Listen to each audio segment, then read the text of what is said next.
Dobar dan, dragi učenici. Danas ćemo u ovoj video lekciji provjeriti domaću zadaću i napravit ćemo neke dodatne zadatke. Za rad će vam biti potrebna radna bilježnica, zavisno složene rečenice i priložne rečenice, te bilježnice iz hrvatskog jezika kako biste zapisali dodatne informacije koje vam budu zanimljive ili možda mudre za zapisati, značite sami procijeniti. Ukoliko vidite ovaj znak, imat ćete 5 sekundi da zaustavite video i pokušate neke stvari sami riješiti. Prvi zadatak je dopuni grafički prikaz. Znači ovdje imamo taj grafički prikaz. Rečenice se mogu podijeliti na jednostavne i složene. Jednostavne rečenice se mogu podijeliti na jednostavne neproširene. One su ako imaju predikat i subjekt ili ako imaju samo predikat. Ja sam ovdje stavila nekoliko primjera. Učim, grmi, Marko uči. Imamo rečenice u kojima imamo ili predikat i nezarečeni subjekt učim, ili imamo samo predikat grmi, ili imamo predikat i subjekt Marko uči. Jednostavno proširena rečenica ako rečenica uz predikat i subjekt ima neku dopunu. Čitam knjigu, čitam koga što? Knjigu, knjiga nam je ovdje objekt, znači dopuna. Dječak Marko polako pije čaj, ovdje imamo nekoliko dopuna. Dječak nam je apozicija, polako nam je priložna oznaka načina, a čaj nam je naravno objekt, pije nam je naravno predikat. I sad dolazimo do onog dijela koji smo mi trebali popuniti, a to je da se složena rečenica može podijeliti na nezavisno složene i na zavisno složene rečenice, a takve rečenice se nalaze u zavisnom položaju. Znači su rečenice unutar zavisno složene rečenice nalaze se u zavisnom položaju. U drugom zadatku trebalo je zavisno složenim i nezavisno složenim rečenicama pridružiti odgovarajuće tvrdnje. Ja sam to ovako složila, znači zavisno složene rečenice su one koje jedna surečenica uvrštena je u ustroj druge, sastoji se od glavne surečenice i zavisne surečenice, a zavisna je surečenica uvrštena u glavnu. Karakteristike nezavisno složenih rečenica su da surečenice ne ovise jedna o drugoj, surečenice im se sklapaju nizanjem, znamo nastaje rečenični niz, i sklapaju se povezivanjem, znamo da nastaje nezavisno složene rečenice. Sljedeći zadatak se sastoji od dva dijela. Treba podcrtati predikate i odijeliti surečenice, te na crte do rečenice upiši odgovarajuću kraticu zavisno složena ili nezavisno složena rečenica. Rečenice su: dobro je kad je mir, kad grme topovi muze šute, rat je prestao a muze šute, svi pjevaju jedino muze šute, iako je rat prestao muze svejedno šute, prihvati takav život ili popravi svijet. Ovdje imamo sada dodatni zadatak, odrediti službu svih riječi u rečenicama i odrediti vrste zavisno složenih rečenica i nezavisno složenih rečenica koje znate.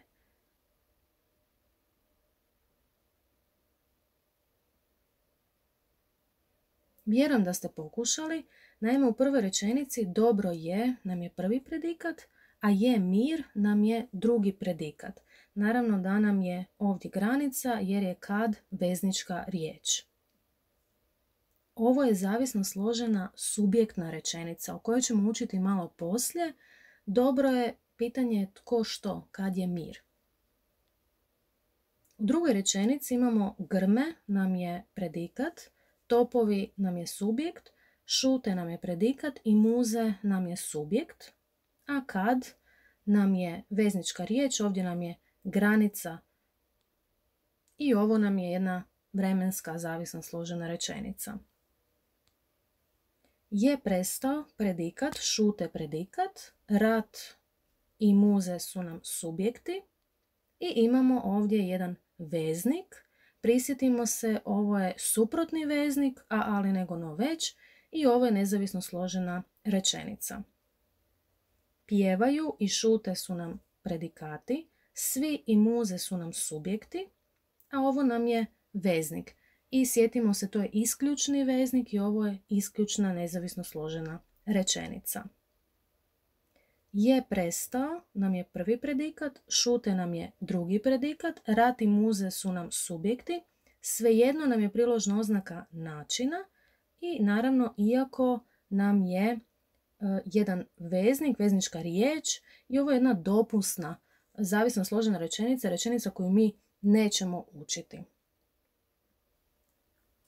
I za kraj imamo jednu rastavnu rečenicu, prepoznamo to prema rastavnom vezniku ili, predikati su nam prihvati i popravi, a imamo ovdje i objekte, život i svijet, imamo jedan atribut takav. Naravno ovdje nam je subjekt neizrečen, znači on je ti.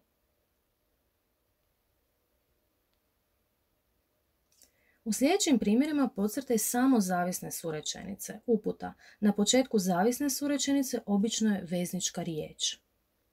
Moj prijatelj dobio pismo kojemu je život okrenulo u potpuno drugom smjeru. Kad se najmanje nadao, pojavila se ona.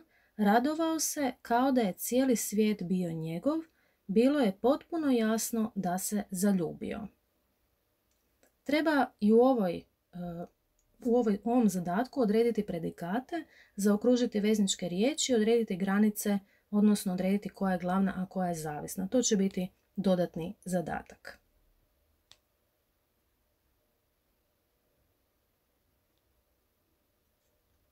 Vjerujem da ste pokušali. Je dobio nam je predikat, je okrenulo nam je drugi predikat u ovoj rečenici, koje nam je veznička riječ, ovdje nam je i granica. Vidimo da je kojemu je život okrenulo potpuno u drugom smjeru je jedna zavisna, a moj je prijatelj dobio pismo, to nam je glavna. U drugoj rečenici se nadao i pojavila se su nam predikati. Vidimo da je kad veznička riječ i na početku je rečenice, pa primijetite i zarez, jer ovdje je kad se najmanje nadao nam je zavisna surečenica, a pojavila se ona nam je glavna surečenica i valja onda staviti zarez. Evo vidimo i granicu.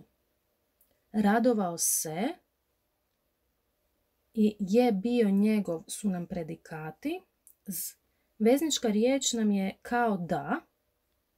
Ovdje nam je granica i tu vidimo da je radovao se nam je glavna surečenica, kao da je cijeli svijet bio njegov nam je zavisna surečenica.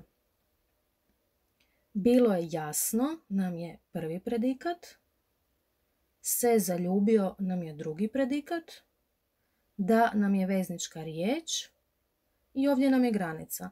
Bilo je potpuno jasno nam je glavna surečenica, da se zaljubio nam je zavisna surečenica.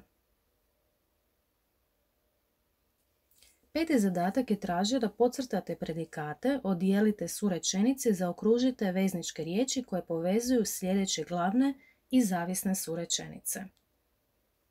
Tko stiže na vrijeme, ne žali za prošlošću, zamišljao je kakva ga budućnost očekuje, nije znao kako će sve ovo završiti, mislio je da nešto treba učiniti, brinuo se za svoju budućnost jer nije predvidiva.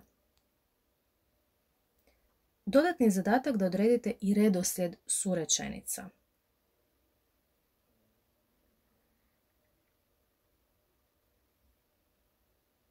Stiže i ne žali su nam predikati. Ovdje nam je granica, a tko nam je veznička riječ. Ovo je obrnuti poredak ili inverzija, vidimo to po zarezu i po tome što nam je veznička riječ na početku rečenice. Znači prvo dolazi zavisna surečenica, a iza nje slijedi glavna. Zamišljao je i očekuje su nam predikati. Kakva je veznička riječ, ovdje nam je granica i vidimo da je ovo uobičajen ili gramatički poredak surečenica. Nije znao i će završiti su nam predikati. Kako nam je veznička riječ, tu nam je i granica i pretpostavite da je ovo uobičajeni ili gramatički poredak. Prvo imamo glavnu rečenicu, a onda zavisnu.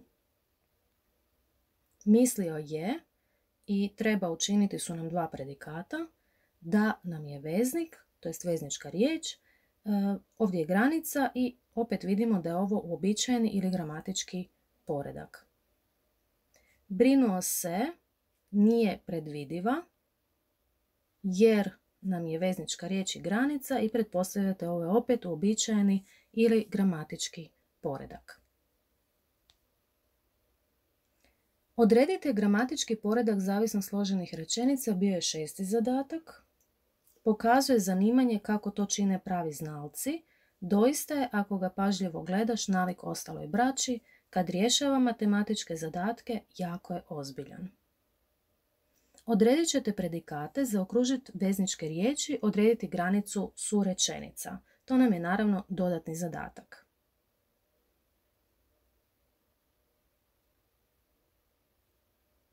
Pokazao je i čine su nam predikati, kako nam je veznička riječ i vidimo da je ova rečenica u gramatičkom poretku ili uobičajenom poretku.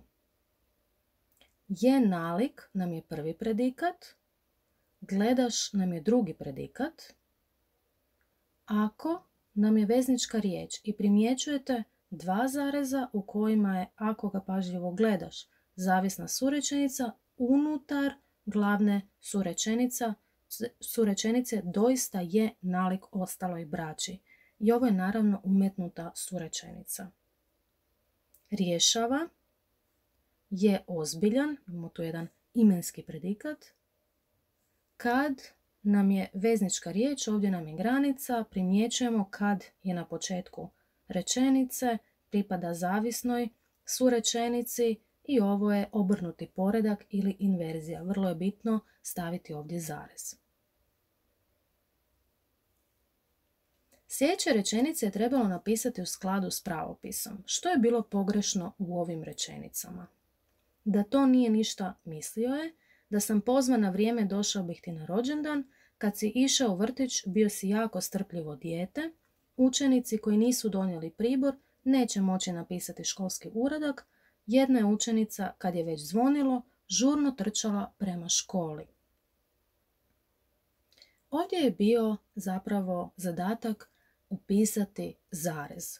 Da to nije ništa, mislio je, ova nam je rečenica u inverziji i valja između zavisne rečenice i glavne staviti zarez. I druga rečenica nam je u inverziji i trebalo je ovdje zapisati zarez.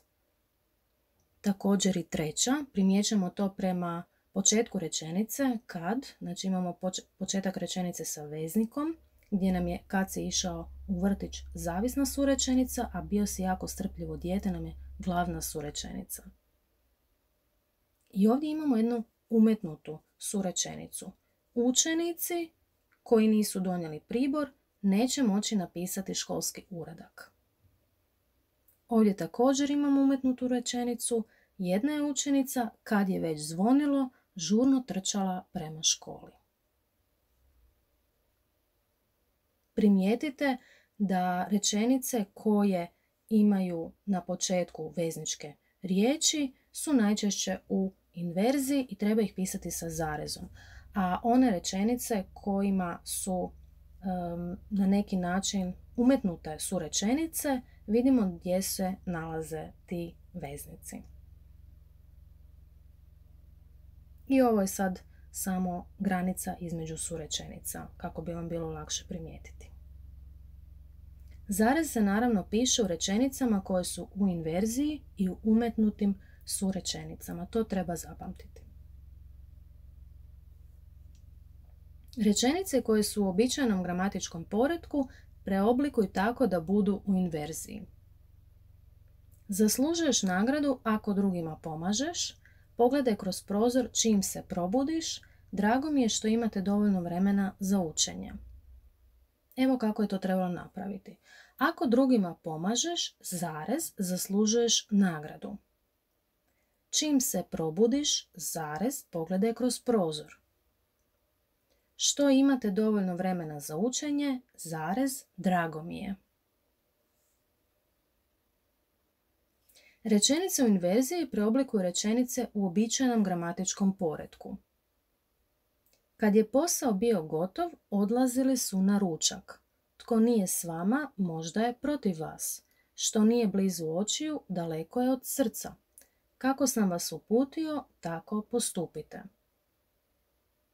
Ovo su rješenja, znači trebalo je samo obrnuti poredak surečenica, glavno staviti na početak, a zavisno na kraj, s time da nije bilo potrebe pisati zarez, jer u uobičajenom gramatičkom poretku zarez ne pišemo.